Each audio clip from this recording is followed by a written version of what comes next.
Ladies and gentlemen, podcasting since 2005. You're listening to Gamertag Radio. With your hosts, podcaster Hall of Famer Danny Pena, the always opinionated Paris Lilly, and from outside of the norm, Peter Toledo. This is Gamertag Radio.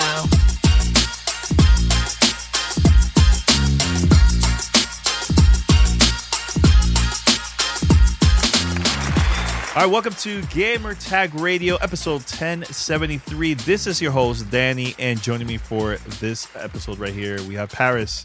What's going on, man? Hey, what is going on? Good morning, good morning. Thank you, everyone that's watching us live and everyone that is listening to us on the podcast. This will be an interesting one. A very interesting one. Shout out to Pete. He's not going to be joining us for this episode, but stay tuned for next time he would join us, man. So shout out to him, man. All right, so head over to gamertagradio.com, post your comments and feedback. Listen to our past episodes. You could find us on any podcast app. All you have to do, just search for Gamertag Radio, subscribe, follow us, and even post a review if you can. Or if you have a smart speaker phone, not a speaker phone, a smart speaker like Google Home or what's another one, the Alexa. You can also search through there, say Gamertag Radio, and we'll play the podcast either through Amazon Music, TuneIn Radio, etc. So that's awesome, man. All right. So if you would like to be part of our fan mail episode or segment, here's how you can contact us. Send us your feedback or questions. Give us a call at 786-273-7GTR. Email us at fanmail@gamertagradio.com or leave a message on speakpipe.com/gamertagradio. All right, so look, before we go to the topics, Paris, we have a lot of voicemails. I'm not going to play in this episode because we have a lot of things to talk about. But stay tuned. The next episode, I'm going to play a lot of those voicemails. I think the last time I checked, we have between 20 to 30 voicemails. So stay tuned. It's a lot. It's a lot of voicemails, so keep it up. All right, so Paris, the conversation, man, ever since we had this breaking news last week about Xbox acquiring Bethesda, this was the talk for days. I mean, people are going to be talking about this for a very long time. But one of the interesting things that people are always bringing up is Bethesda still going to release games multi-platform, still release on Nintendo Switch, PC, PlayStation 4, 5, etc., right? And also, of course, Xbox. So people are thinking like that's going to happen. It's going to continue. And I've been checking out a lot of the tweets from, just regular consumers. But I'm very surprised to see a lot of journalists also bringing this up. I'm like, wait a minute. Why? Doesn't make no sense. Why Microsoft should release these games multi-platform and not release it just strictly for their ecosystem, which is Xbox, the console, PC, xCloud, which makes a lot of sense, right? Couple years ago, I mean, right after 2013, especially for this generation, the talk was that Microsoft has been lacking when it comes to exclusive, right? First party games. So the past few years now, Microsoft has been acquiring a lot of studios because they need that exclusive content so they could get new customers and also existing customers to buy the product and continue to use it and support the company, et cetera, right?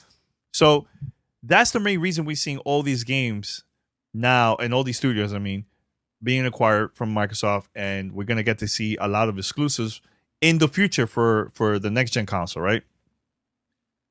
I don't know why people are still bringing that up, that they need to release this as multi-platform to make that money. So we're going to have this conversation right now, Paris. I know you've been very vocal about it on Twitter. Let's go from there, man. Your thoughts and how this conversation came about, that you wanted to post about this on Twitter. So we'll go from there. So XCast, kind of funny XCast. I've been on there a few times, and I watch it every Saturday morning, 6 a.m. when it comes out. I really enjoy it, so I'm watching it, and I hear Gary Whitta and Alana are talking about it, and Gary is emphatic that Bethesda will still have their IPs on PlayStation. And as I'm listening to this, trust me, I did not mean for this to blow up into what it did, but I'm just watching it real time. And I just tweeted out my thought that I go, wow, I think this is the first time I'm actually disagreeing with what they're saying, because I don't agree with Gary. I just don't. I don't see Bethesda, their major IPs, being on the PlayStation platform moving forward. And I'll say it this way.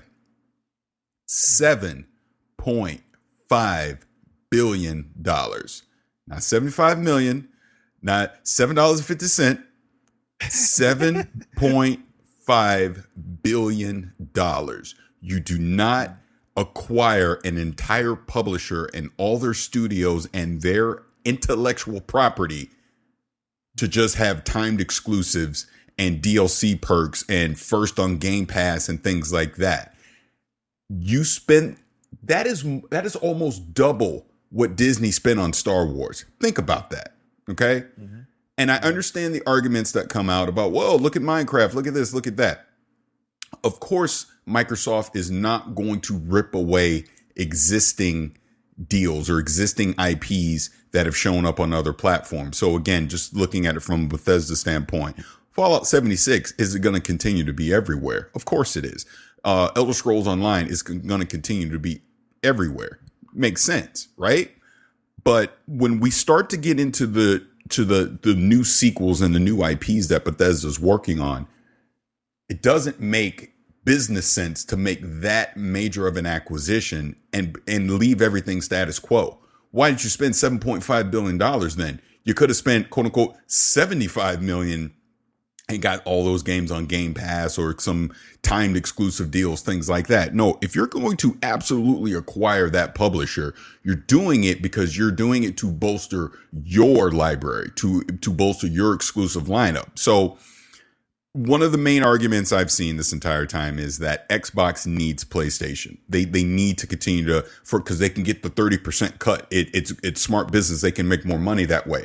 So let me throw this scenario out at you. Google and Microsoft are both trillion-dollar companies. I think we can all agree on that, correct? Google has their own gaming platform in Stadia. I think we can agree on that, right? Google also is in the business of making money. I think we can all agree on that too, correct? If Google would have purchased Bethesda, if the same thing happened, but it was Google that just did it, what would people be saying right now? Well, Bethesda's going exclusive to Stadia, because that's exactly what would have happened. It would not even be showing up on PC. It damn sure wouldn't be showing up on an Xbox or a PlayStation or Switch platform. It would be exclusive to Stadia. And why would Google do that? Because Google is trying to bolster their platform. They want you subscribing to Stadia. That's the whole point here. This is the whole point of what Microsoft is doing. Microsoft, sure, short term, they could lose some money by not having those IPs on PlayStation. And again, they're going to honor the agreements with like Deathloop and Ghostwire Tokyo, things like that. That's not going to change. I'm talking about future sequels and new IPs that are going to come out. Sure, short term, there might be a loss, but Microsoft is $1.5 trillion company. That's $7.5 billion that they spent. You know, I'm not saying it's a drop in the bucket. That's obviously a lot of money, but they can absorb that loss. They can handle that kind of loss because they're looking at the long game here. And what is the long game for Microsoft? They want you to subscribe to Game Pass. Ultimately, that is what they want you to do. They want you to subscribe to Game Pass because they want you in their ecosystem. If they were to allow Starfield and Fallout 5, etc., to be on PlayStation, sure, they'll get a short-term financial gain from that, but you know what they're not going to get? They're not going to get that PlayStation guy that was never going to subscribe to Game Pass or buy Xbox hardware to second-guess themselves and reconsider. What they're trying to do is to get people to subscribe to Game Pass and potentially buy Xbox hardware, because their ultimate plan is this. When Phil Spencer talks about, you know, gaming for everyone and all that kind of stuff, it ain't about PlayStation. It's about subscribing to Game Pass. You have the option to buy Xbox hardware. You have the option to play on PC. But the real Trojan horse is that cloud. Because guess what? just on Android alone, there's over 1 billion people on Android, not to mention the people that are being on iOS and all that. They're trying to get people that are on mobile devices to start playing games. So that's why they're bolstering their Game Pass library to show this robust thing to get people to consider that. They can't worry about, the potential 100 million, and it's not even 100 million realistically. You're probably talking about 20 million people potentially that would pick up a Bethesda title on PlayStation versus anywhere else. Again, and that's being very generous, even saying 20 million. They can't worry about those 20 million when there's 1 billion other people that they're trying to get into their ecosystem. They don't want you sitting outside the ecosystem. You buying a $70 Fallout 5 does not give you the incentive to want to go subscribe to Game Pass. You see what I'm saying? So there, you have to make things exclusive. That's the whole point of this. And I understand people are like, oh, Microsoft, this is a different Microsoft. They're trying to make gaming for everyone. Listen to what Phil Spencer's been saying. Yes, listen to what Phil Spencer is saying. At no point has he said we're putting it on PlayStation. He just says they want gaming to everyone. Now I'll tell you this. And this is not happening.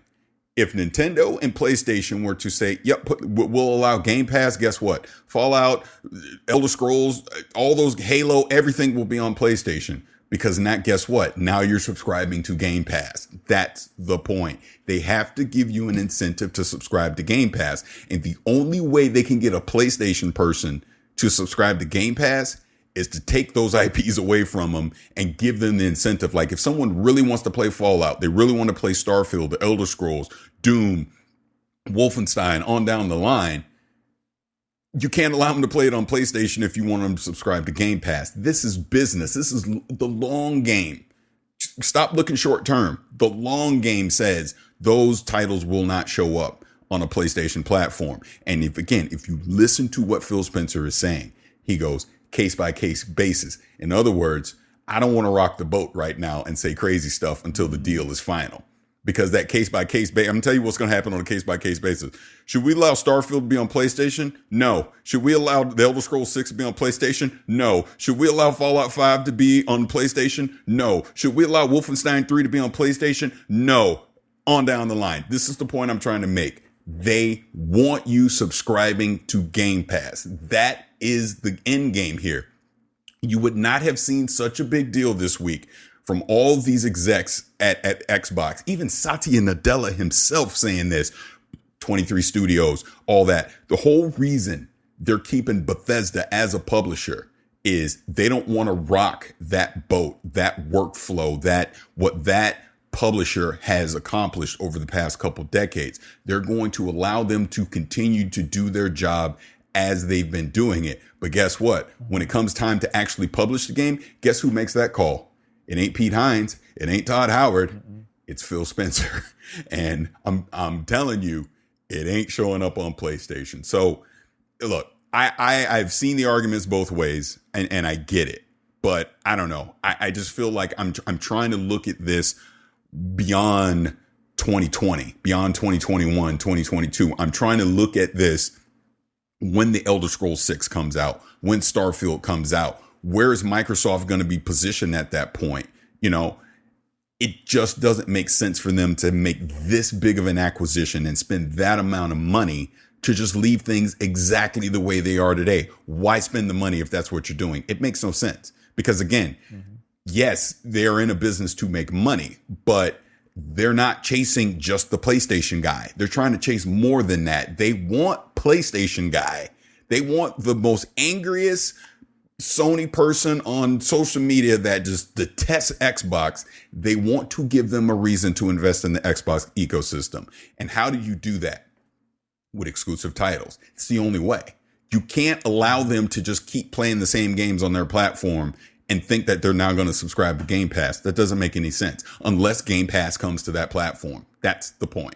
So until that happens, you will not see these games on PlayStation. That's all I'm saying. So I know I've talked a bit here, but it's good. But yeah, that's just what I think. I mean, I'm not saying I'm right. It's all opinion because the truth is none of us know. Nobody knows. The only people that know are in Redmond. That's it. Yeah. No one else knows. Yeah. Yep. But here's the thing. remember when we found out all these studios that Microsoft acquired, right? A couple years back when we were at E3 Paris, we were like, oh my God, we were like all like surprised and shocked with all these studios coming up back to back, back to back, back to back. Did anybody brought that up? Oh, we have to have Hellblade on PlayStation or so-and-so game on PlayStation or Nintendo, right? This all the conversation started because of Bethesda. And for some strange reason, people are still bringing that up. And the key thing, Paris, that you brought up that nobody's talking about, because everybody's talking about consoles, is the mobile devices, man. Not only that, remember, there's also going to be apps for smart TVs, especially with Samsung, that you could play these games without even buying the console by just subscribing to Game Pass. That's the vision that Xbox is trying to push. Forget about the consoles, man. It's beyond that. And people are not really putting that together, man. They're thinking about the old school way. Oh, we gotta sell these games.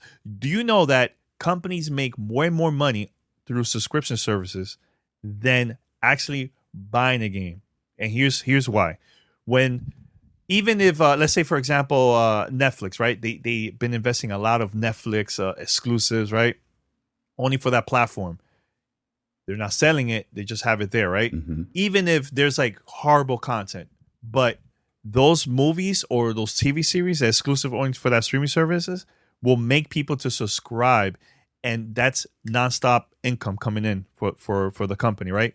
When it's a game, it's not 100% if someone is going to actually buy your game that now between $60 or $70. It's not 100%. But if you start adding content nonstop on that service, that means the people are going to stay using Game Pass. There's going to be more people signing up, right? There's going to be more people signing up through the PC, maybe through the console. Maybe this will make them buy the next gen console too. Because look, think about this. Why would Microsoft announce about acquiring Bethesda 24 hours before pre-order starts? What was the point of that? It was because they want to get the consumers excited and for them to also pre-order the console. There was people that are not fans of Xbox. They even said, well, I got to pre-order an Xbox Series S now because of this announcement, because all those games are going to come out exclusive only for Xbox and it's not coming to PlayStation. So there is a reason why all this is happening, man. Microsoft has been investing money on getting studios because they were lacking with first-party content, with exclusive content. They were lacking during this generation. And that was a conversation for a very long time from a lot of people. Now, those same people want those games on multi-platform. Doesn't make no sense at all, man. But Paris, I know you have the video interview from Phil Spencer. This was on Yahoo Finance a couple of days ago. And they were talking about the breaking news about Bethesda. And they asked him about these games, are they going to be exclusive or is it going to be multi-platform? He had a great answer. I think this is by far the best answer that I've seen from all the interviews that he had this past week. You want to play it? Yep, let's play it. This is probably the question that a lot of people are wondering. What does it mean for first-party exclusives for something like an Elder Scrolls? Will we only see that on Microsoft systems, or will it go across other systems similar to what Microsoft has done with Minecraft? Yeah, really excited about the announcement this week that we intend to acquire ZeniMax, amazing studios there, takes our overall first-party studio organization to 23 creative studios, just a real big investment in content. And really, for us, Xbox Game Pass is the flywheel that we're feeding there. We have over 15 million subscribers now for Game Pass. And it continues to grow across console, PC, and now with streaming to phones. And we want to make sure that subscribers to Game Pass feel like they have a consistent set of games to go play. In terms of where games will show up, our commitment is that our games will show up in Game Pass and on PC and on console and be available in xCloud. In terms of other platforms, I think we'll take it on a case-by-case basis. But as the Xbox community, what they should feel is this is a huge investment in the experiences that they're going to have in the Xbox ecosystem. And we want the Xbox ecosystem to be absolutely the best place to play. And we think game availability is absolutely part of that. All right. So listen to what he said. Yep. He said that these things, it's about Game Pass. It's about that investment into Game Pass. And this goes back to what I was talking about before. Game Pass ain't showing up on PlayStation. But Game Pass, guess where Game Pass is going to show up? It's going to show up on Xbox hardware. It's going to show up on the PC. It's going to show up on mobile. This is the point. They are going to put their titles to where Game Pass can also show up with it. This is the key to everything that they're doing. This is why he's talking case by case basis. That's just PR speak. Because if they were going to have games show up on the Nintendo Switch and the PlayStation, they tell you that. They would say it out loud. But they're not saying that. Because this is not the same as the Minecraft deal. I know everyone keeps going back to the Minecraft deal. I get that they spent $2.5 billion on that. But you got to remember, there's no Minecraft 2.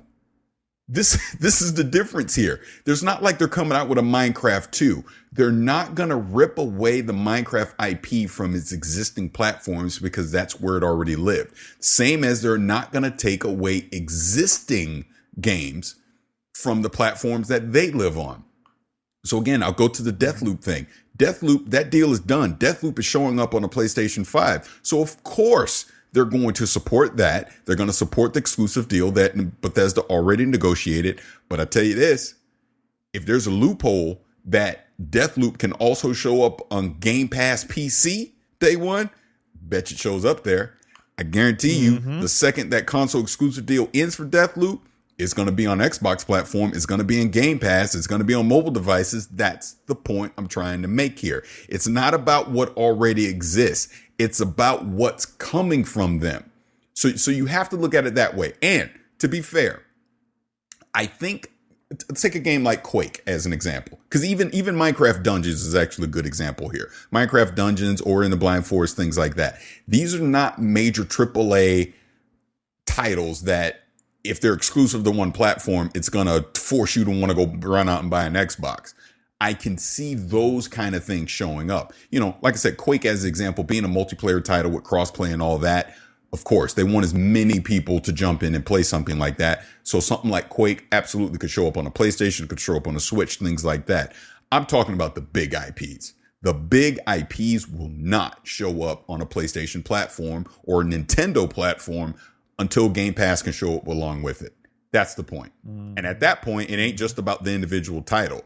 It's about the entire Xbox ecosystem being available on the PlayStation platform or the Nintendo platform, because that's what Game Pass is all about. Microsoft is in the Game Pass business now. They're not in the individual physical copy disc business anymore. Of course, they're going to exist, but they're only going to exist on their platform in that scenario.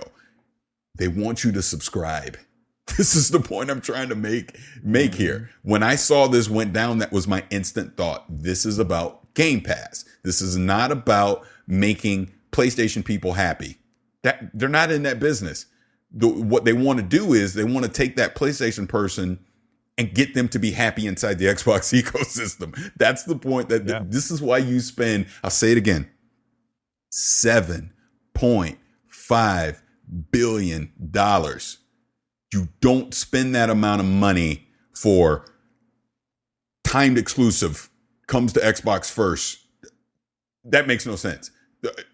You don't do that to when you like literally own these IPs. Like I said again, Todd Howard don't make the call no more. Phil Spencer makes the call on what happens with Bethesda IPs. You don't spend that amount of money to then just let Bethesda continue to be Bethesda. What are they, just a charity? Hey, Todd, here's $7 billion. Have fun. No, that's not the point. A charity. And let me throw this in there as well. Yeah. One other thing that Bethesda has that people aren't talking about is Orion.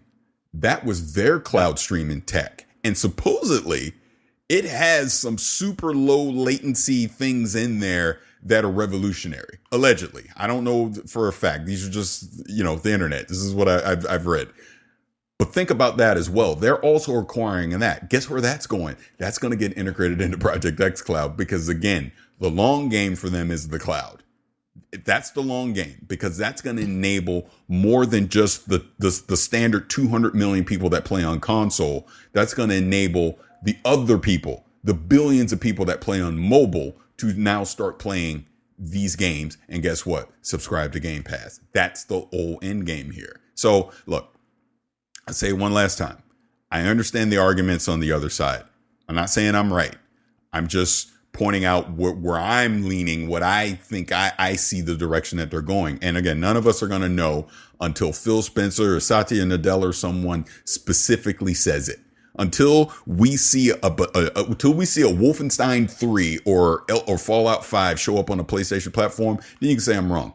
But right now, I just don't see it. I don't see that happening because you don't spend that amount of money on this kind of acquisition to just leave things exactly the way they were. That's all I'm saying. Here's my question for those who are listening and also watching on Twitch. If it was PlayStation that acquired Bethesda, will you be saying the same exact thing? Oh, PlayStation needs to go multi-platform. Would that conversation come up? No. Those games will be exclusive for PlayStation. We might see a PlayStation 4, PlayStation 5, maybe PC, and that's like a huge maybe. But that's it.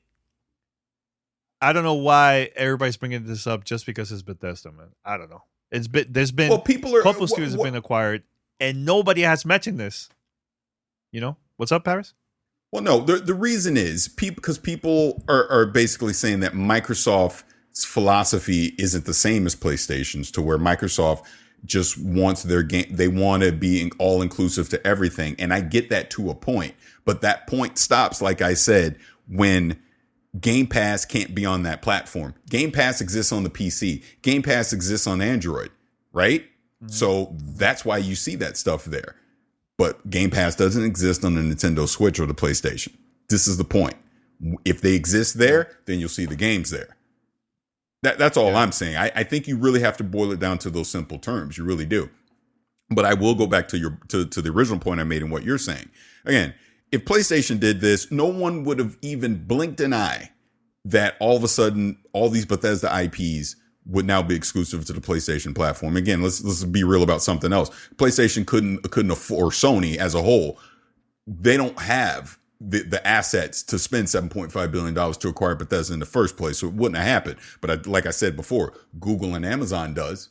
They 100% do. And guess what they would have done? They would have made those games exclusive to their platforms, because that's what trillion-dollar companies do. And why Microsoft is not being viewed that way is funny to me, because you can't just assume. Like, I think there's a lot of assumptions here that, oh, well, Microsoft's saying they want to be friendly. Microsoft's in second place. So Microsoft's trying to be the friendly company. They're trying to be the consumer-friendly company, make everyone happy.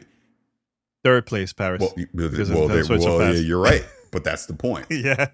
But they're trying to put themselves into a position long term to be the leader again. Don't think they're not. Don't think they're not. Yes, they are playing a different game than what PlayStation is doing. But like Phil Spencer, again, go back to everything Phil Spencer's been saying. What did Phil Spencer say? I don't know. What was that? About 5-6 months ago, and people got outraged. He said PlayStation's not their competition. It's Amazon and Google. Think about it. Mm-hmm. Think about it. Yep. They made this acquisition to keep those IPs out of Google and Amazon's hands, because now Xbox would have been locked out of those IPs, because they would have made them a Stadia, or what's the new Amazon cloud thing? They would have lived there. Luna. This is what I'm trying to tell you. If anything, be glad that Xbox is the one that acquired Bethesda, because it will be showing up on enough platforms that people do have some kind of choice on where and how they play it, versus what would have happened if Stadia, God forbid, if Stadia got it. Jesus. Oh, you have to buy only on Stadia. Oh my God. That would have been a nightmare. So a disaster. Yeah. But hey, It's all opinion. None of us are right. No, of course. And that's the thing. Of course. I say that because this literally exploded yesterday. Like, even me and Alana were going back and forth on this. And, she made the great point. She goes, it sucks that we can't have this conversation out in public. Like, we literally have to have this conversation here on the podcast because it's you and I. If we try to have this conversation on social media right now, it's going to be an S show. It just is. Because people are going to make it personal. They're going to bring all this console war nonsense instead of just having an adult, logical conversation. There's pros and cons to how this may happen. And none of us are right because none of us know.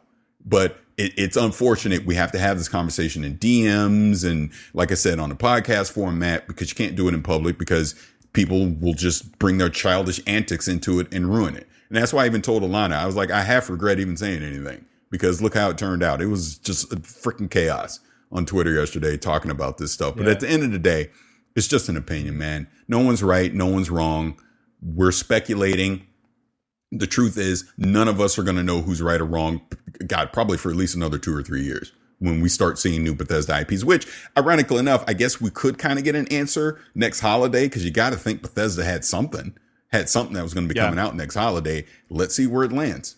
If it lands on PlayStation and there wasn't a prior agreement, then we're all wrong. But if there ain't no prior agreement and all of a sudden you see it showing up on Xbox, PC, and freaking Game Pass, then I think that answers a lot. Yep. But you know what, Paris? I think it's okay to talk about this on Twitter, even if you see all these angry stockholders or analysts, I don't know, gaming experts. I mean, I don't know. Because everybody's like angry, man. Like angry about this thing, man. Look, it's a business, man. Same thing that we said about the Spider-Man situation, that was only going to be exclusive for the Avengers game, only for PlayStation. Yes, there was a lot of people that were mad, but it's a business, man. We have to get used to that stuff, man. We're going to see a lot of major changes like this now, especially for this generation. Because look, this is not going to be the last time Xbox buying studios. They even said themselves, more coming. They're investing a lot of money again because they want to increase the subscribers, more people to subscribe to the service, man, of Game Pass, man, and it makes sense, man. You know what I'm saying? Yep. So it's good. It's good that we bring this up, man. Also, I think let me see, a long time ago, I said that we might see bigger games on the Switch or something like that. Remember that from Xbox? Mm-hmm. I said that I think it was like a year ago or so. But I said that Ori, Cuphead will be on the Nintendo Switch, and we might see Game Pass there, and maybe the bigger games. The bigger games, I was wrong. Game Pass, wrong, because that got shot down. Phil said no. He said that it's not coming. Yeah, but there's potential in the future. Maybe we might see that if Nintendo will allow it. But right now, Phil said no. So, yeah. But that goes back to the point that I was making. That's the thing. Yeah. If Game Pass is allowed on the Switch, then that means all the games show up on Switch. That's great. Same with PlayStation. But we both know Nintendo and Sony are not going to do that. They're just simply not. They want you buying their games. They don't want you subscribing for $10 a month and then just being able to play all the Xbox games. They want you buying their games. They don't make money that way. Yeah.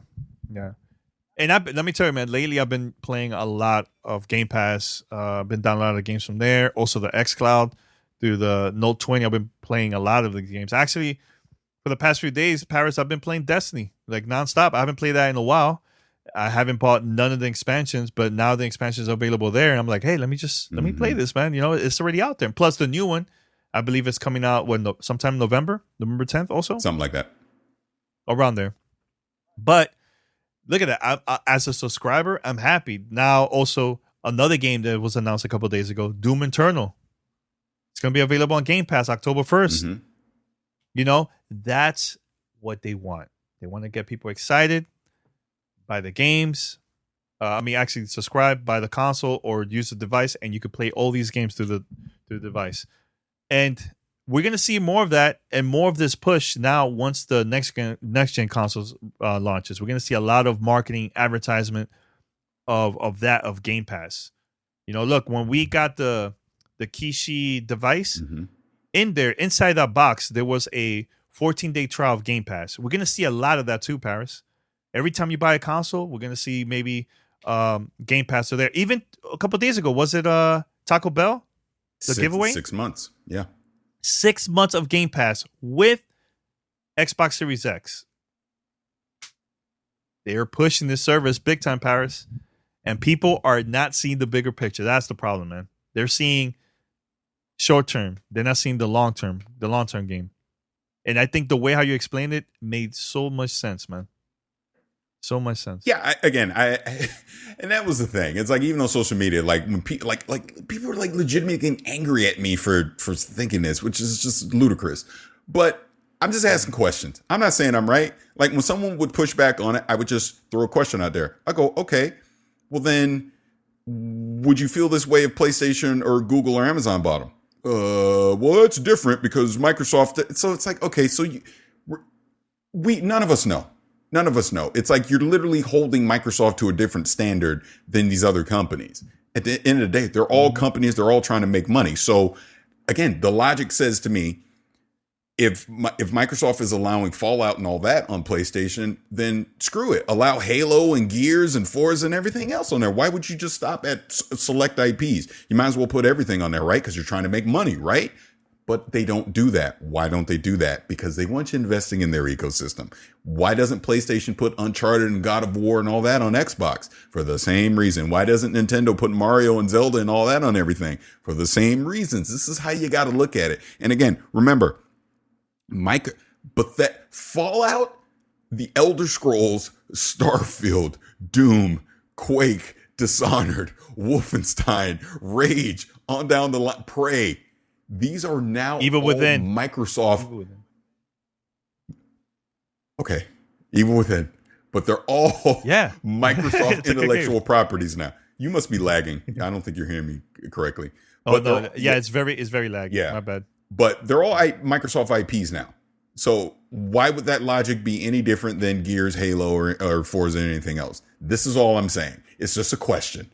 If you can explain to me why it would be okay for Fallout and all that to show up, like the new Fallout, not the current one. Of course, Fallout 4, 76, Skyrim, Wolfenstein 2, Wolfenstein Youngblood. Of course, those things are going to stay on PlayStation. Of course, they're going to continue to be supported on PlayStation. I'm talking the sequels, the new IPs. Why would they show up on PlayStation at this point? Because now Microsoft owns them. That's all I'm saying. Paris, let's take it back to the early days of the OG Xbox. Do you remember the day that we heard Microsoft acquired Rare? It was a complete shock for a lot of us because Rare made a lot of iconic games for the Nintendo 64. Even before that too, right? For Nintendo games. And I think they also did a couple of Sega Genesis games too. But that was crazy for us. We're like, what? They're making... Rare is making games for Xbox? That's insane. You know, at that time, we were not saying, well, is Xbox also going to release this for Nintendo and also for other platforms? Like, no. They acquired that studio to make exclusive games only for Xbox. It's the same exact thing that's happening now, man. What's going to be happening with Bethesda and other studios too, man. So get ready. You're going to see a lot of the Xbox logos every time we see those trailers, man. You know what I'm saying? So, but yeah, if you don't agree, hit us up, fanmail at gamertagradio.com, or also you can send us a voice message, 786-273-7GTR. That's 786-273-7GTR. Let's see how long. Okay, it's 40 something minutes. Cool. Awesome. So Paris, very quick. I know you mentioned, we've been talking about this for a while, that you wanted to get the Mario 3D All-Stars for Nintendo Switch, which comes with Mario 64, Mario Sunshine, and also Mario Galaxy, which is, I think, one of your favorite games. I've never played that until recently, by the way. So before I mention anything about this game, do you remember the original Mario Brothers All-Stars? Yes, I do. For the Super NES? Okay. So the reason why I liked that game a lot was they got a lot of the games from the original NES and they made it 16-bit graphics. It was like enhanced. It was really cool, right? Graphically, it was different, totally different compared to the first one. With this one, I felt like, don't get me wrong, Mario 64 and Galaxy are gems. Sunshine, I can't really say much because I was never a fan of that game. I haven't really played that much recently, because I want to finish Galaxy first, right? Those games are great. I feel like Nintendo just grabbed those games and just port it, and that's it. Maybe you'll see like a very small difference when it comes to like The screen is a little bit bigger and so on and so on. But Mario 64 is the same exact game. There's nothing really new with that. Mario Galaxy, because I know one of the questions you asked me, Paris, was about the remote. How's that going to play, right? Mm-hmm. So you could play with the Pro controller. That's the one that I've been using a lot. And I'm actually moving the controller while I'm using the buttons and the analog sticks. Like, it's very comfortable. It's not complicated or anything like that. But for certain things, like let's say you want to grab one of those blue stars, I press A, I point it up a little bit with the controller, and you see Mario flying, and then you could let him loose and everything, right? Very cool. I just felt like I wish Nintendo would have take their time and made this game, this compilation, like a little bit better and add some maybe like HD graphics and stuff like that, right? But they didn't, man. They didn't at all. But is it worth buying this? Yes, because it's 3 classic games. They came out a long time ago. There's a lot of people that have never played Mario 64, which came out in the late 90s.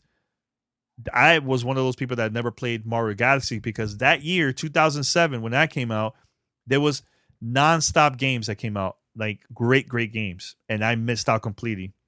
I think Paris, you got that game, right? It was BioShock, it was Halo 3, it was the first Modern Warfare.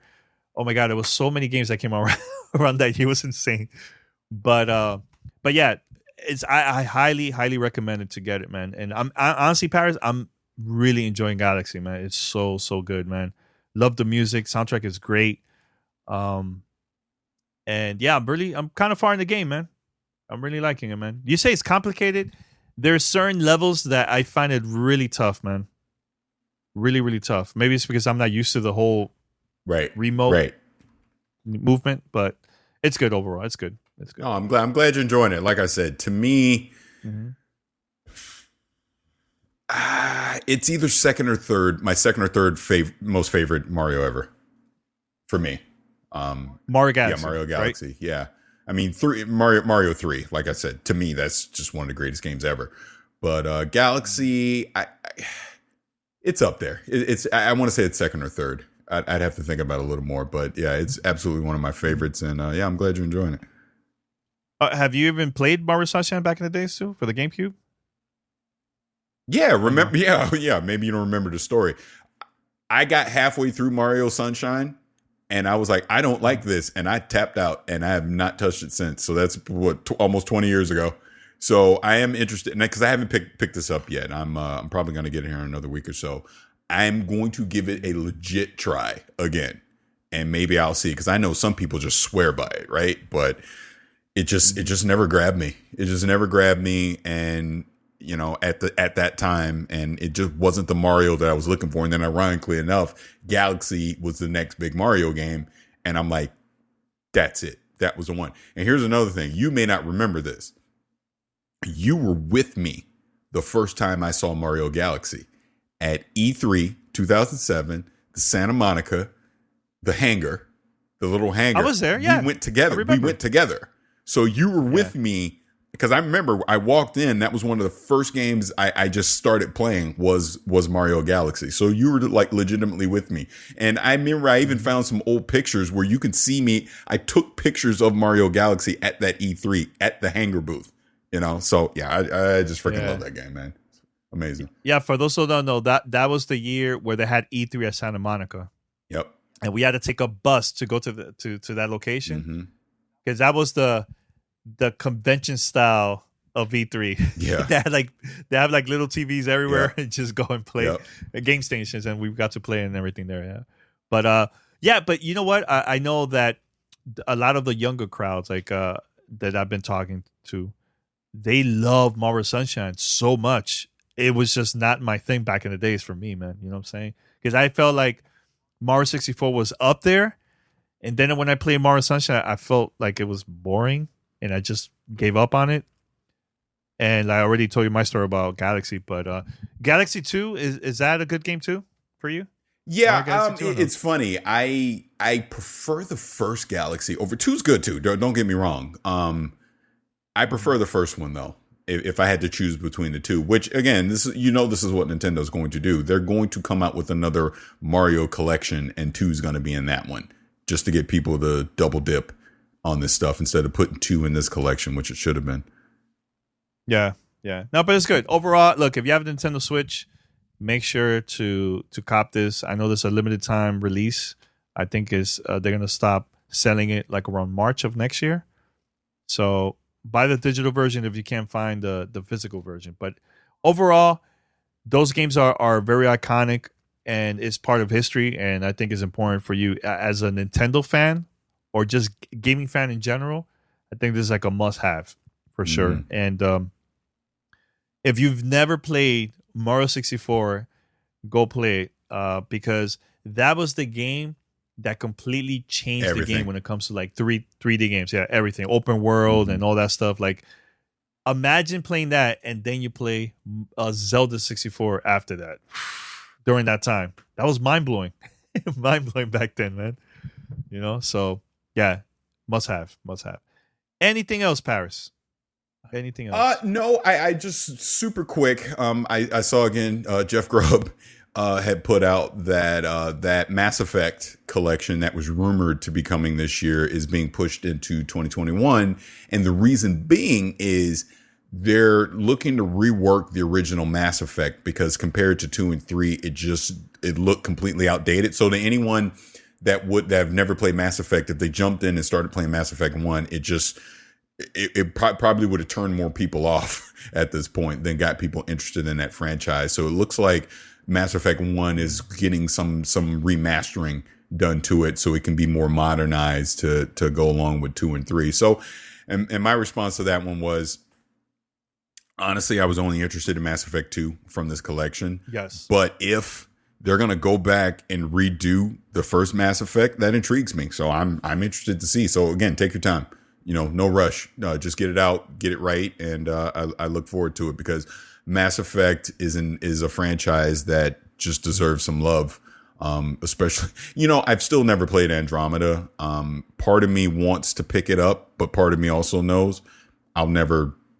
I don't have the time to play it, so it's kind of unfortunate that franchise that particular game, due to technical issues, tanked. But I'm hopeful, that they bring Mass Effect back and they just do it the justice that it deserves. That is an amazing universe that they created, and EA is just simply not done enough with it. They need to do more with Mass Effect. Yeah. Part 2 was like the Empire Strike Back of the series. One of the greatest games ever. It's that good. Yeah. It's so good. Mm-hmm. So good. Wasn't that game that they added multiplayer? That was 3. 3? I didn't like it. I don't know why they added never 3. Okay, and people get mad when I say this. Not a fan of 3 at all. I'm just not a fan. To me, it betrayed the momentum that they built with 2. Some of the payoffs that I was expecting to come off of 2 into 3 were a huge letdown for me. They just were.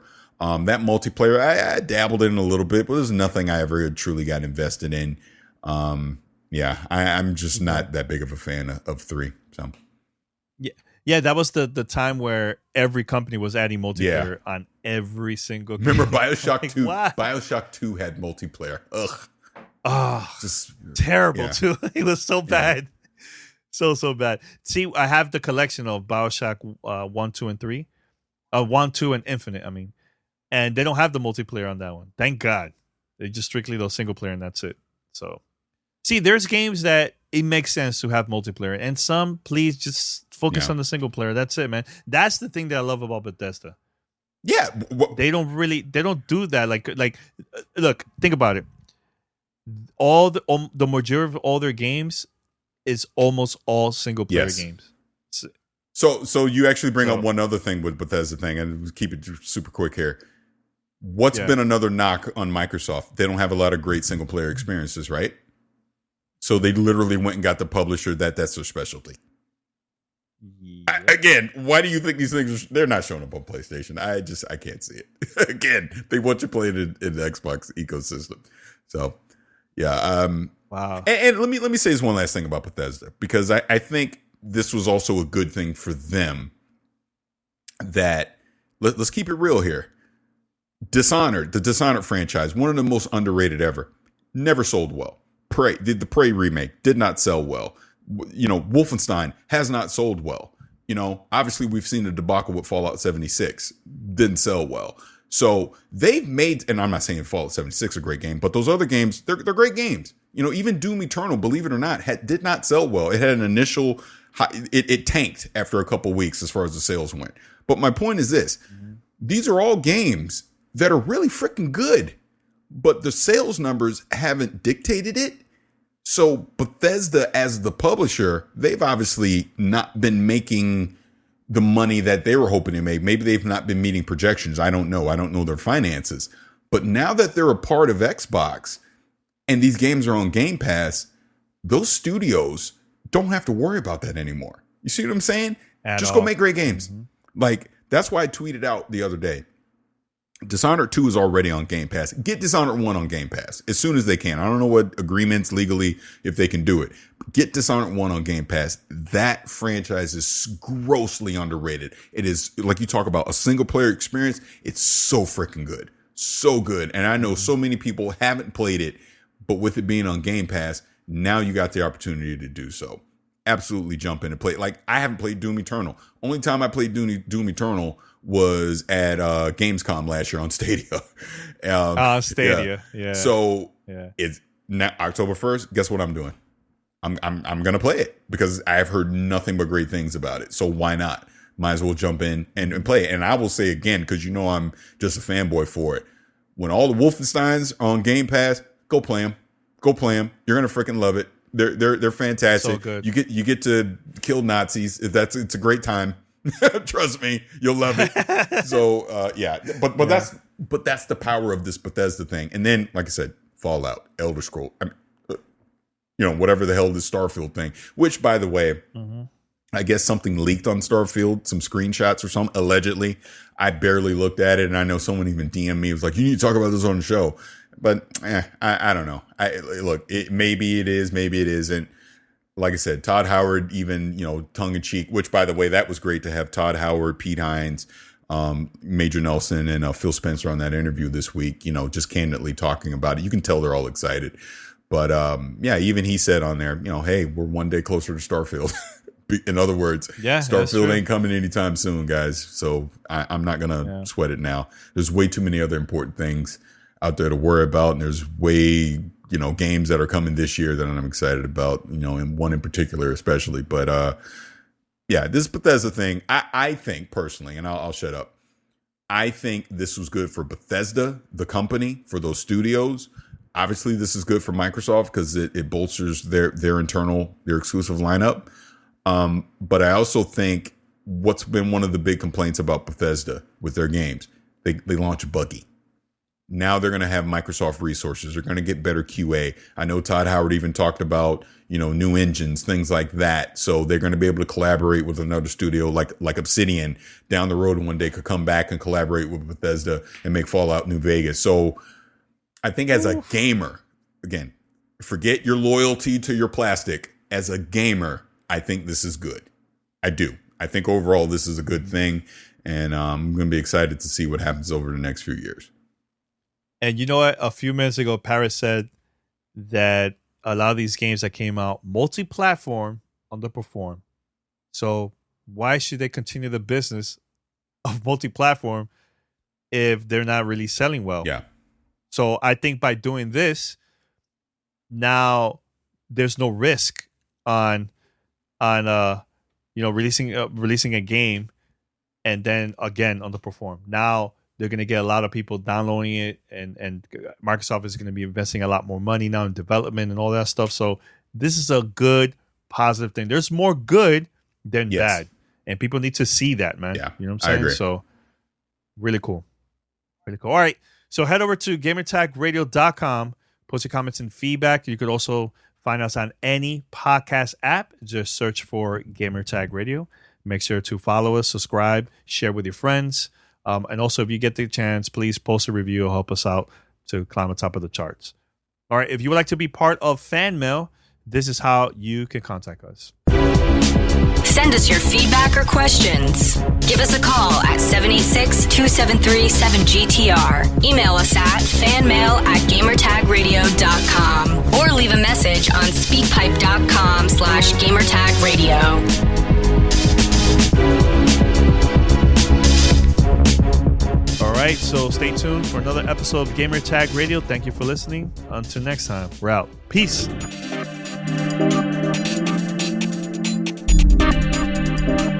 Thanks for listening to Gamer Tag Radio. Be sure to like us on Facebook and follow us on Twitter.